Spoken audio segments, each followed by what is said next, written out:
यशपाल सिंह जी विधायक इस बार फिर दोबारा बनेंगे, उन्हें भारतीय जनता पार्टी से सिकंदराव की टिकट दोबारा मिलेगी, इस बात में कितनी सच्चाई है?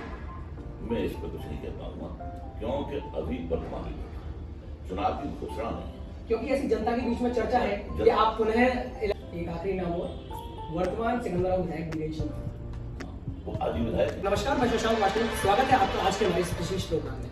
आज हमारे साथ मौजूद है वो शख्स जिन्होंने भारतीय जनता पार्टी को पहली बार सिकंदराव विधानसभा सीट से 1996 में विधायकी की सीट दी। तो सबसे पहले तो मैं ज्यादा लंबा ना करते हुए स्वागत करता हूं। सबसे पहले तो चौहान जी, आपको बहुत बहुत स्वागत है हमारे चैनल पर। सबसे पहला सवाल तो ये है कि आप जैसा कि 2 बार विधायक सिकंदराव विधानसभा सीट से रही हैं, तो आखिर ऐसी क्या कमी रह गई कि सिकंदराव से कई विधायक लगातार इस सीट से भी रही हैं, लेकिन सिकंदराव अभी तक विकास के नाम पर कोई अलग खास पहचान नहीं बना सकता है? विकास एक सतत क्रिया है, एक साथ कभी पूर्ण विकास नहीं। मानता हूं कि अभी पिछड़ापन है, किंतु जो जनप्रतिनिधि उनकी मनस्थिति और सरकार की इच्छा, दूसरे जनप्रतिनिधि उन्होंने किया होगा। विकास बहुत कुछ होना बाकी है, किंतु जब मैं अपने समय की बता सकता हूँ कि जो बड़ी बड़ी सड़कें थी, मैपुरी से कचौरा, मैपुरी से मालवा बॉर्डर तक 16 किलोमीटर की सड़क लगभग वो तगड़ा था, उसका निर्माण हुआ। अस्पताल था, ये नहीं था, राजनाथ सिंह के द्वारा उनके कार्यकाल में वो निर्माण हुआ, जो आज PSC है। डिग्री कॉलेज यहाँ बच्चों को, बेटियों को, मैं स्वयं उस परिवार से आया था कि हर व्यक्ति के पास बेटियों को पढ़ने के संसाधन नहीं है, यहाँ रोकने के नहीं, तो महाराणा प्रताप डिग्री कॉलेज का मऊ में अस्पताल का निर्माण कराया। और उस समय के कार्यकाल में 2000 की बताऊँ 96 से 2000 उस समय 70 करोड़ की सड़कें बनी थी, उसका आज भी रिकॉर्ड हुआ। किंतु दूसरे जनप्रतिनिधियों के बारे में इसलिए नहीं कहूँगा, उनमें जितनी क्षमता थी, जितना उन्हें प्रयास करना चाहिए तक किया होगा, किंतु यहाँ अभी वास्तविकता से मानता हूँ पिछड़ापन है और विकास की बहुत जरूरत है। फिर भी ऐसा क्या कारण रहा जैसे आपके कार्यकाल में कि विकास फिर भी हुआ, लेकिन उतना नहीं हो पाया जितना होना चाहिए? एक तो ये जिला जो है, जब हम लोग चुन के आए तो जिले का डिवीजन जिला बसपा सरकार में ये जिला खाते, उसके लिए बहुत धन की आवश्यकता होती। कई वर्ष बाद तो कलेक्ट्री का, SP ऑफिस का और आज भी जुडिशरी के लिए कैंपस का निर्माण नहीं। बाकी का इंडस्ट्री के मामले में यहाँ कोई इंडस्ट्री नहीं। अब इस पर UPSIDC की लगी है, यूनिट काफी समय से पड़ा था, किंतु ऐसा कोई यूनिट अभी नहीं मैं स्वीकार करता हूँ जिससे कि रोजगार सृजित हो और विकास होना बाकी है। मैं तो अभी पैदल यही कहूँगा, इस पर यह कहे कि जनप्रतिनिधि प्रयास नहीं कर रहे हैं, सांसद प्रयास नहीं कर रहे हैं, किया हो कितनी उन्हें समझता है, इसका जवाब तो विकास के बारे में जनता देगी, जनता से देगी, इसका हम नहीं दे सकते। एक सिकंदराव में कई वर्षों से बस स्टैंड की समस्या है, जिसका समाधान आज तक नहीं हो सका है, तो इसमें भी ऐसा क्या कारण रहा है कि इस समस्या का समाधान नहीं हो पा रहा? बस स्टैंड प्राथमिकता होनी चाहिए, किंतु मैं समझता हूँ ये 2 तरीके हैं। एक तो सरकार जमीन यहाँ से उपलब्ध हो तहसील स्तर से, एक सरकार अधिग्रहण कर दी। यहाँ शहर में कोई जमीन नहीं। ये जो बस स्टैंड है, इस पर जो किराए की जमीन थी, इसका मैंने कई बार अतिक्रमण रुकवाया, लेकिन आज तक उसमें पर्याप्त जमीन नहीं है। इसमें कुछ बिचौलिए हैं जिन्होंने वो जमीन परचेज करी है, उसका भी बहुत बड़ी समस्या। अभी भी पिछले दिनों सांसद विधायक इन्होंने भी मुक्ति दी, किंतु ये बस स्टैंड वहां बनना चाहिए कि औपचारिकता के लिए बस स्टैंड बनते, इसे टोरी पे बना दो, मोरड़ी पे बना दो, या हुसैनपुर पे बना दो, या बस्तोई पे बना दो, उसका आम आदमी को फायदा नहीं मिलेगा। बस स्टैंड होना चाहिए।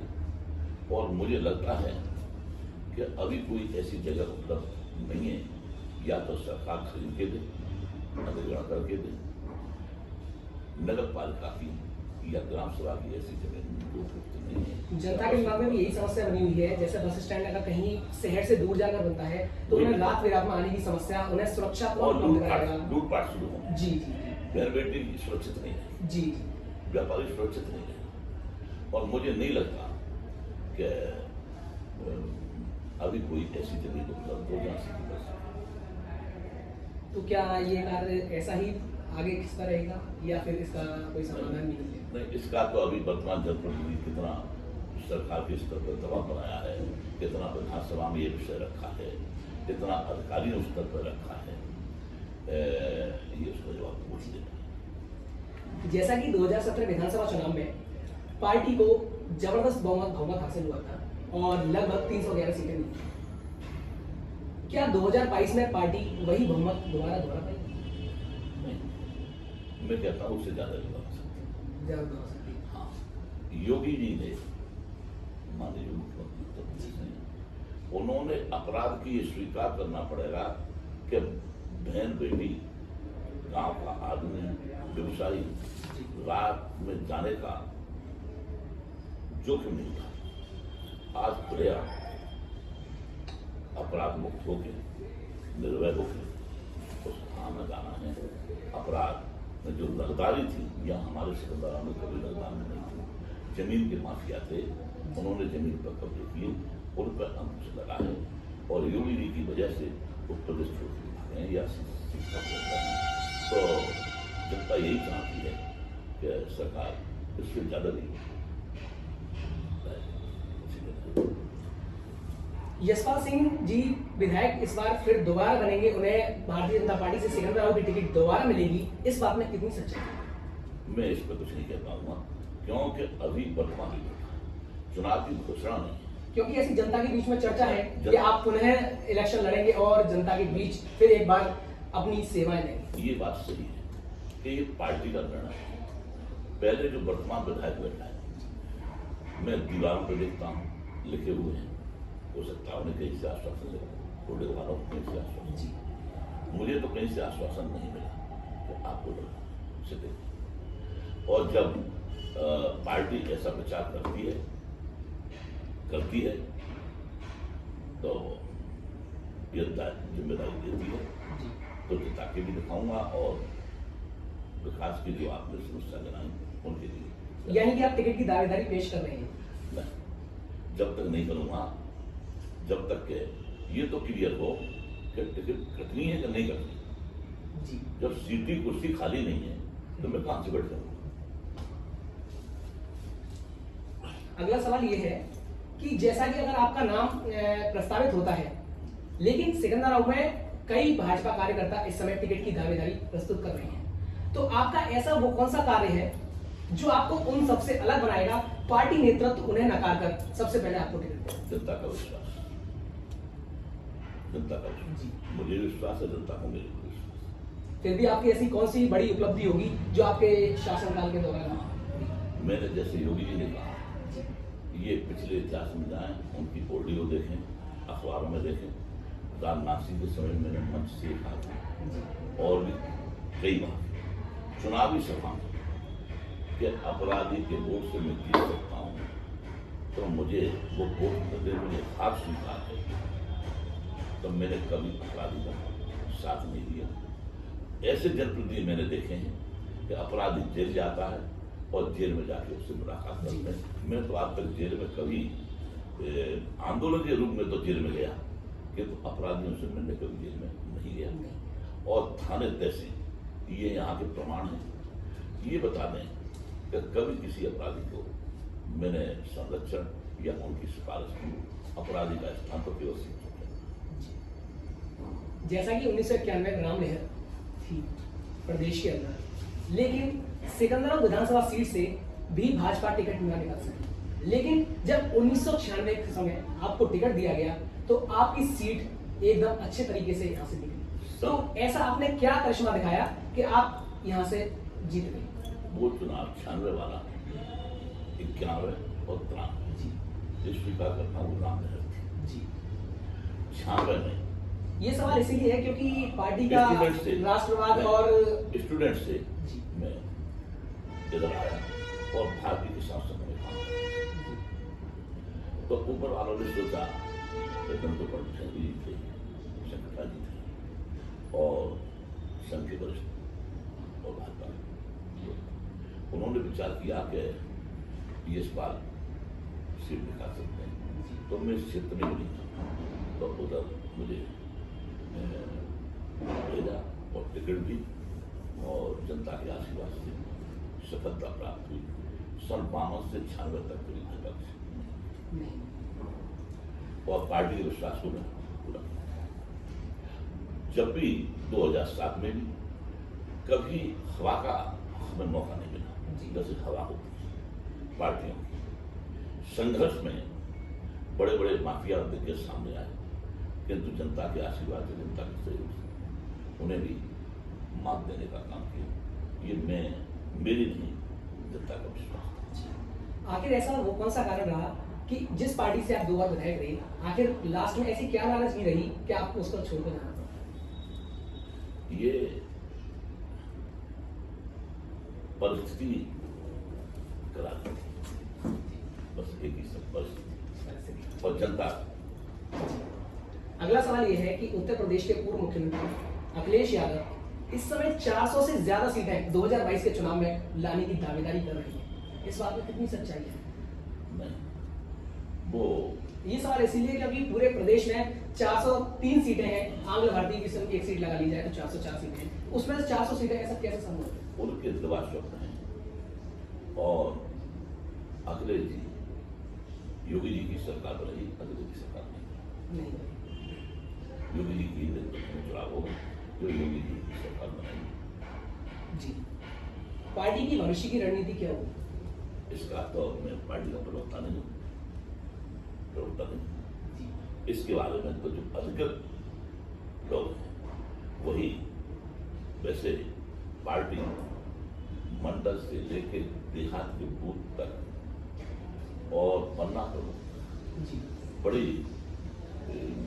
गंभीर है और कार्यकर्ता, लाखों कार्यकर्ता इस काम में जुटे हैं और जब जुटे हैं जनता में अच्छे परिणाम आ रहे हैं तो परिणाम सुखद हों। चलिए खेल खेलते हैं। लास्ट में मैं नेताओं के नाम लूंगा, आपको केवल एक शब्द दूंगा। योगी आदित्यनाथ ईमानदार और मेहनती और जनता के दिलों में बसे। अखिलेश यादव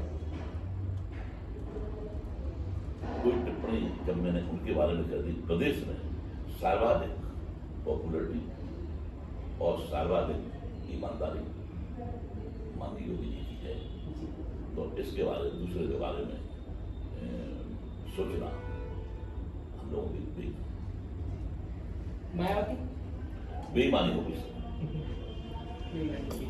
चलिए मैं आपके यहाँ पर आपके विधानसभा में जाता हूँ। रामवीर उपाध्याय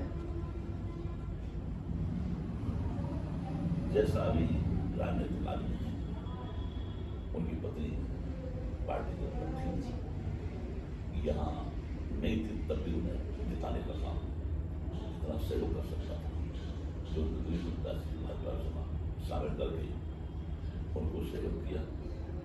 किंतु तरह तरह की चर्चा आ रही है, मैं उनके बारे में यही कहूँगा कि ईश्वर में स्वस्थ रखे और उनके बारे में आज भी तारीख में और जो परिस्थिति जिस तरह की सुनने को मिलती है, मैं उन्हें विश्वास नहीं करता हूँ, तो उन पर टिप्पणी करना नैतिकता के आधार से। एक आखिरी नाम हो, वर्तमान सिकंदरा विधायक विजय जी, वो आज ही विधायक हैं। जी हाँ, वो आज ही उनके बारे में विधायक क्या कहना चाहिए? हैं। आज ही विधायक हैं। अभी मतलब जो है न तो उनकी टिकट कटी है, न उन्होंने इस्तीफा दिया। तो वर्तमान विधायक हैं, जनता की अपेक्षा उनसे ज्यादा है कि सड़कें बनवाए, अस्पताल में और जो समस्या है। किंतु ये कहूंगा कि जो भी लोग हैं जिनके नाम लिया, जो बाहर से आए, जी डिग्री कॉलेज बीए तक है, जी किसी ने एमएससी और बीएससी, उसका अपग्रेडेशन होना चाहिए। शिक्षा के क्षेत्र में शिक्षा के क्षेत्र में कोई न तो चिंता की, और यह चिंता की होती तो मैं समझता हूँ आज बाहर बच्चे पढ़ने जाते हैं, सुलभ शिक्षा मिल सकती थी, बाहर बेटियों को जाना नहीं। ये है। और तो व्यक्तिगत वो ज़्यादा बेहतर जानते हों, जो काम किए होंगे उसकी समीक्षा जनता करेगी या वो करेंगे। हम उन पर कोई अधिकृत भी नहीं है। और दूसरे जिस तरह लोग राजनीतिक चर्चा करते हैं, एक यहाँ बड़ी विडंबना है कि नैतिक चरित्र पर हनन करने की बात जनप्रतिनिधियों में चाल लगा के करते हैं। हम लोगों के समय में ऐसा कभी नहीं। और मैं आज भी उसी विचारधारा का मानने वाला हूँ। जो जितने जनता ने चुना है जनप्रतिनिधि, उसका मूल्यांकन, उसका जवाब तो जनता देगी। हम लोगों को उसका मूल्यांकन करने का अधिकार नहीं। नहीं ठीक, जनता बदल देगी। सही है, दोबारा रिपीट करेगी। तो ये जिस तरह का फेसबुक के माध्यम से, यूट्यूब के माध्यम से जो टीका टिप्पणी करते हैं, मेरे को सिरे से खारिज करना हो। और उनका जो इस तरह का हल्कापन करते हैं, टिप्पणी करते हैं, उनका कोई जनाधार नहीं। तो एक आखिरी सवाल और है, क्या ये माना जाए कि सिकंदराबाद विधायक दिनेश सिंह राणा ने जो कार्य किए, जो होने चाहिए थे, वाकई वो नहीं किए, या और उन्हें अधिक प्रयास करना चाहिए था? प्रयास तो विकास तो सतत प्रक्रिया है, किया है सतत प्रक्रिया है। जी उनके द्वारा कभी लिस्ट भी मेरे पास नहीं है। एक उनकी किताब कोई छपी है, जी उस पर भी टिप्पणी हो रही थी, किया या नहीं किया। इसका मैं जवाब दूं, क्यों कि मैं जनप्रतिनिधि नहीं। लेकिन आप ये मतलब ये जवाबदेही उनकी है, तो उनका उससे जवाब देना चाहिए था। जो विपक्ष, आज वो विधायक हैं, हमारे विधायक हैं, और जिस किसी पूर्व जनप्रतिनिधि ने उन पर चार्ज लगाया अस्पताल को लेके, तो इसका जवाब हम नहीं देंगे। इस तरह की जो आती तो उनका जवाब उन्हें देना चाहिए, जी जिससे पार्टी को फायदा मिलता और उन पर लगे जो क्या कहना चाहिए आरोप, वो गलत साबित। लेकिन एक जिम्मेदारी आपकी इसलिए बनती है कि आप पूर्व प्रतिनिधि यहाँ से रही हैं और आपने अपना पूरा जीवन जनता की सेवा में समर्पित किया है। तो आपको मतलब ऐसा करना चाहिए कि जनता को सही रास्ता दिखाना चाहिए। सही, वो तो हम तो 24 घंटे समर्पित जनता के लिए उपलब्ध हैं। जहाँ भी उसे आवश्यकता है, निसंकोच आती है, और निसंकोच सबका मैं इन्वाइट करता हूँ। और जहाँ भी जाने की जरूरत होती है, हम करने का काम करते हैं। आप हमारे चैनल के माध्यम से जनता को, सिकंदराबाद की जनता को क्या संदेश देना चाहिए? सिकंदराबाद की जनता को, बहुत अच्छी जनता है यहाँ कभी दंगा फसाद नहीं होता, समरसता है, एक दूसरे में बड़ा प्रेम का। तो यही कहेंगे कि आज की तारीख में दिवाली आ रही है? पहले तो उसी की शुभकामनाएं प्रेम से मनाएं। साथ ही जनप्रतिनिधि जो भी हो, अपनी बात जनता को रखनी चाहिए, उसके साथ और दृढ़ता के साथ रखनी चाहिए। और ये तो कोई राजनीति या जनप्रतिनिधि पत्रता नारी नहीं है। एक मर्तबा बाढ़ करने के बाद जीवन दर्शाती, यह सही नहीं होती तो टाटा करके चल देती है। सरकारी भी चली जाती है, जनप्रतिनिधि भी चले जाते हैं। अनेकों मुख्यमंत्री आए गए, अनेकों यहाँ से विधायक 14-15 बार चुनाव हो गया, बदलते रहे और बदलते रहेंगे। ये जनता का अपनी बात को बेबाकी से रखना चाहिए और दृढ़ता के साथ समय आने पर यह उनके अनुकूल नहीं है तो जवाब देना चाहिए। बहुत बहुत धन्यवाद चौहान साहब। आपको भी बात करिए। जैसा कि 2022 में यशपाल सिंह चौहान जी का कहना है कि पार्टी 311 सीटों से भी ज्यादा सीटें इस बार जीत कर आएगी और यदि इनको इस बार सिकंदराबाद विधानसभा से सीट मिलती है, टिकट मिलती है तो ये विकास कार्य में चार चांद लगाएंगे।